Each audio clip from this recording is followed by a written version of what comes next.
পহেলা বৈশাখ উদযাপনে বদলে ফেলা হচ্ছে মঙ্গল শোভাযাত্রার নাম। নতুন নাম হতে পারে নববর্ষের শোভাযাত্রা।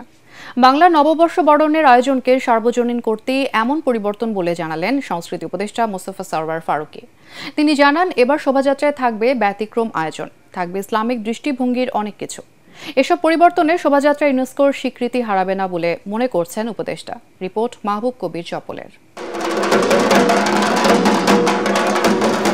বাংলা বর্ষবরণের আয়োজনকে আরও রাঙিয়ে তোলে ঢাকা বিশ্ববিদ্যালয়ের মঙ্গল শোভাযাত্রা, যা দেশের গণ্ডি পেরিয়ে বিদেশিদেরও আকৃষ্ট করে তোলে। স্বৈরাচার শাসনের বিরুদ্ধে মানুষকে ঐক্যবদ্ধ করতে এবং অপশক্তির অবসান কামনায় 1989 সালে এই শোভাযাত্রার প্রচলন হয়।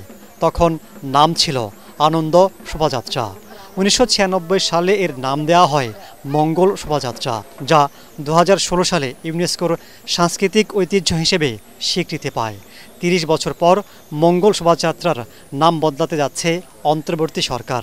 তার কারণ ব্যাখ্যা করেন সংস্কৃতি উপদেষ্টা।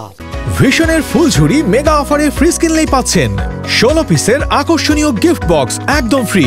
এর নাম ছিল আনন্দ শোভাযাত্রা, সেখান থেকে হয়েছে মঙ্গল শোভাযাত্রা, রাইট?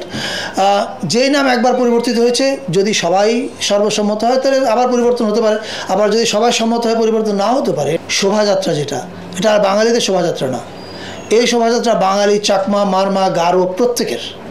ফলে আমাদেরকে দেখতে হবে যে আমরা এমন একটা নাম যেন না দিই যেটা শুধুমাত্র আমাদেরই হয়, ওরা আর ইনক্লুড হতে না পারে, ওরা যেন ব্র্যাকেটে না পড়ে যায়। মঙ্গল শোভাযাত্রায় বিভিন্ন প্রাণীর চারুকর্ম নিয়ে আপত্তি আছে অনেকের।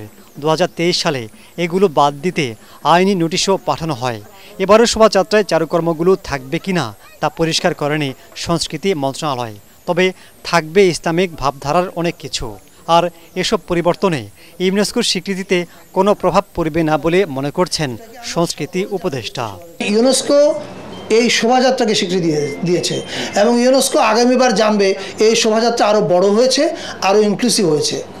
সো ইউনেস্কো এটাতে খুশি হওয়ার কারণ হবে, আপত্তি করার কোনো কারণ নেই। কারণ আমরা বরং এতদিন আমাদের দেশের অনেকগুলো জাতিগোষ্ঠীকে মাইনাস করে এসেছিলাম, আমরা এটাকে সংশোধন করছি। যারা ইসলামী সংস্কৃতিতে, একই সাথে আমরা তো এখানে সংখ্যাগরিষ্ঠ মুসলমান, তো সেই হিসেবে ইসলামিক সংস্কৃতির প্রতিফলন কিভাবে আমাদের বিভিন্ন অনুষ্ঠানে করা যায় সেই বিষয়ে আলোচনা হয়েছে। উপদেষ্টা জানান, বর্ষবরণের আয়োজন সন্ধ্যার মধ্যেই শেষ করবার বাধ্যবাধকতা থাকবে না। নিরাপত্তা নিশ্চিত করা হলেও থাকবে না বাড়াবাড়ি। আগে যেরকম সামনে র্যাপ পিছে র্যাপ দিয়ে মিছিল করতে হতো, সেটা করতে হবে না। মাহবুব কবির চপল, ATN বাংলা, ঢাকা। কথাগুলো বলতে চাই।